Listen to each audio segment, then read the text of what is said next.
모두 가족 여러분, 오늘은 목요일입니다.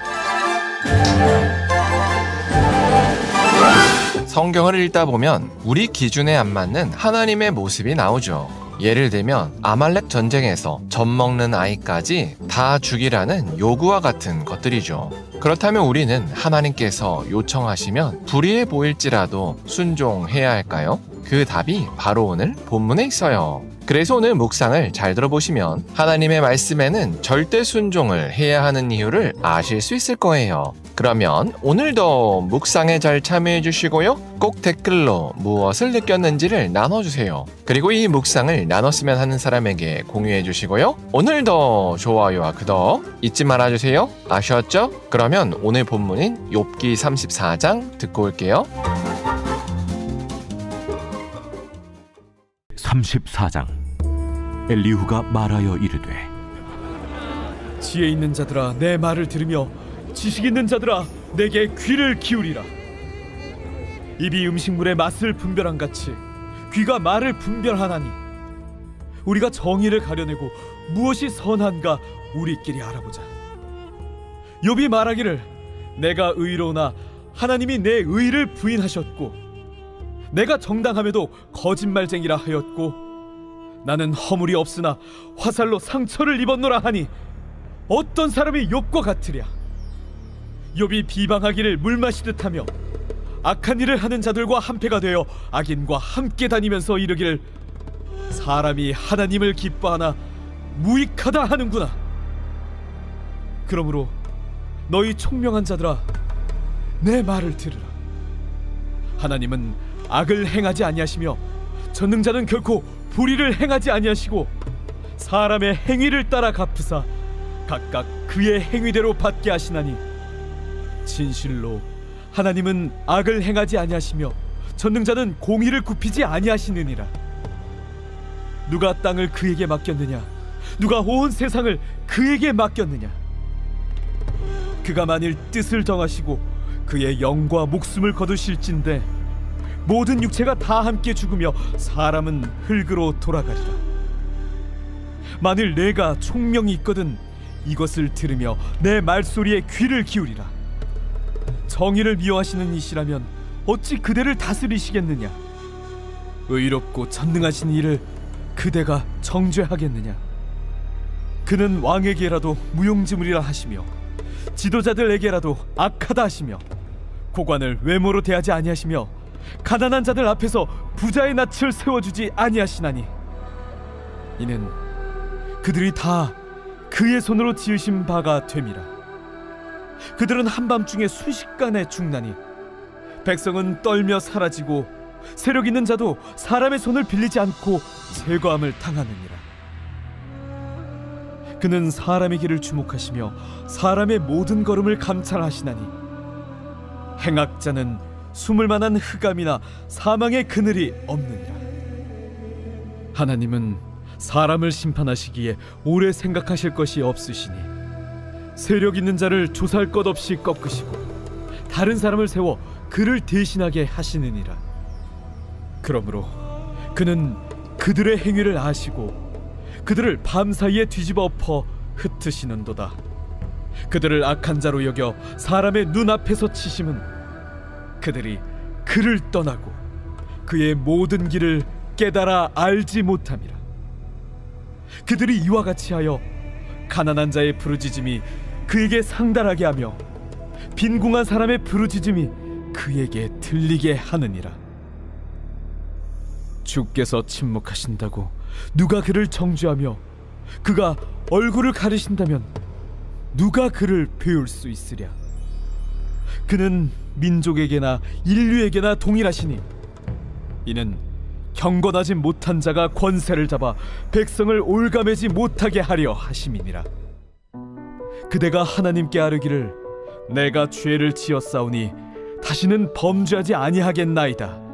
내가 깨닫지 못하는 것을 내게 가르치소서. 내가 악을 행하였으나 다시는 아니하겠나이다 하였는가?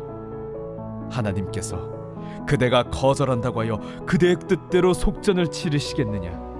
그러면 그대가 스스로 택할 것이요 내가 할 것이 아니니 그대는 아는 대로 말하라. 슬기로운 자와 내 말을 듣는 지혜 있는 사람은 반드시 내게 말하기를, 욥이 무식하게 말하니 그의 말이 지혜롭지 못하도다 하리라. 나는 욥이 끝까지 시험받길 원하노니 이는 그 대답이 악인과 같음이라. 그가 그의 죄에 반역을 더하며 우리와 어울려 손뼉을 치며 하나님을 거역하는 말을 많이 하는구나.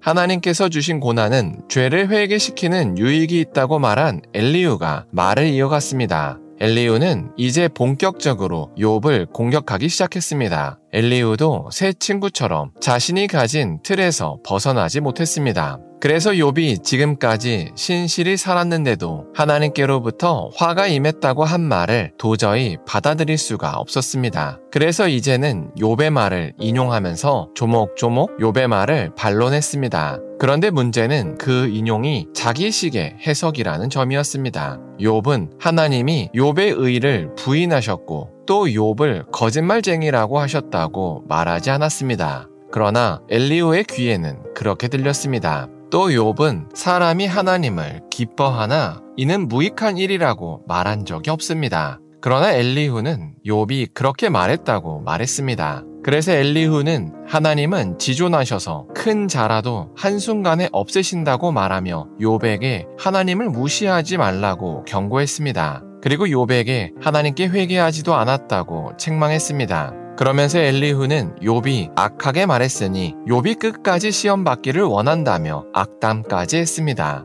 이렇게 엘리후가 악담을 하면서까지 화를 낸 이유는 엘리후는 실제 하나님보다 자신이 만든 하나님의 모습이 지켜지기를 원했기 때문이었습니다. 엘리후는 하나님이 공의로우시다고 여겼습니다. 그러면서도 동시에 의인에게 고난을 주는 건 자기 기준에 불의한 것이라고 여겼습니다. 그래서 욥이 무죄한데 욥에게 고난을 주는 건 엘리후가 생각하는 공의로우신 하나님의 모습과는 어울리지 않았습니다. 그래서 엘리후는 자신이 가진 하나님의 상을 수정하기보다는 무죄한 욥을 죄인으로 만들기를 선택했습니다. 이처럼 엘리후는 실제로 하나님이 어떻게 행하셨는지보다 자신의 기준이 더 중요했습니다. 그러나 인간이 아무리 지혜로워도 하나님의 뜻을 다 헤아릴 수는 없습니다. 그래서 우리는 하나님께서 하시는 일에 대해서 늘 겸손해야 합니다. 왜냐하면 우리의 생각에 하나님의 요청이 불의해 보일지라도 하나님께서 요청하시면 그것은 의로운 일이기 때문입니다.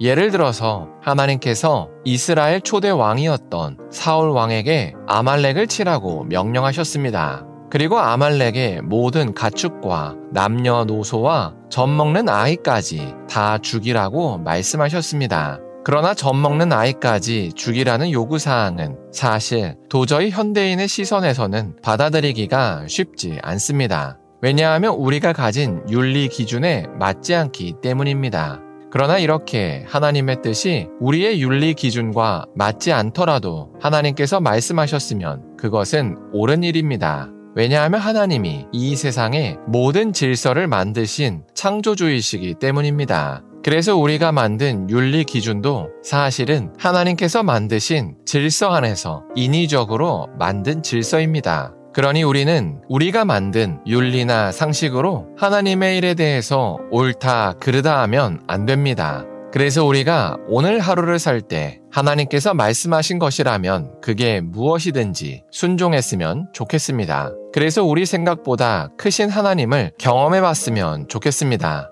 기도하겠습니다. 사랑의 하나님, 엘리후가 자신이 생각하는 하나님의 공의와 욥의 상황이 달라서 욥을 비난한 것을 나눴습니다. 그러나 하나님은 언제나 옳다고 고백합니다. 그래서 우리는 하나님께서 말씀하신 것이라면 그게 무엇이든지 순종할 수 있게 하여 주시옵소서. 그래서 우리 생각보다 크신 하나님을 경험할 수 있게 하여 주시옵소서. 예수님의 이름으로 기도합니다. 아멘.